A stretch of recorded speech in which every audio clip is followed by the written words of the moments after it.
，K2 就係16條全花生，K3就係8條花生，8條芝麻。嗱，開到你睇下佢個盒咧，一開到咧已經係好多啊，排晒隊咁樣咧，好香啊，太香啦吧，流出嚟噶啦，真係流出嚟噶啦，你睇下，呢個係佢嘅王牌，擺喺個收錢銀嗰個位咧。每個一個人特登嚟到嘅時候係不會不買嘅一款產品，佢係出名呢個產品 ，OK？ 唔甜噶，唔甜噶，好正常。芝麻味濃過甜咯，得唔得？係啦，芝麻味濃過甜咯，唔係好甜，好鬆脆，好微嘅就係佢啲咩，係會甜，但係唔會好甜。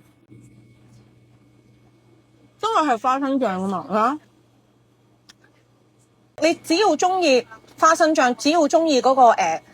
芝麻醬咧，佢哋個醬嗰個濃嗰個味道咧係非常之真係啱啱整完出嚟，你就喺嗰度就咁食噶，冇任何再加任何嘅嘢噶啦，係啦，會唔會甜？甜噶啦，花生醬梗係甜啦，芝麻醬梗係甜啦，會唔會好甜？唔會好甜，我哋香港超級市場嗰啲就甜，外國嘅就甜，因為外國人中意食甜嘢啊嘛，係啦，因為佢哋呢度都唔會好甜噶，你放心。總之你中意花生、中意芝麻咧，自己對號入座就得噶啦，因為佢嘅產品真係非常之簡單，冇水冇剩，就係花生醬、芝麻醬。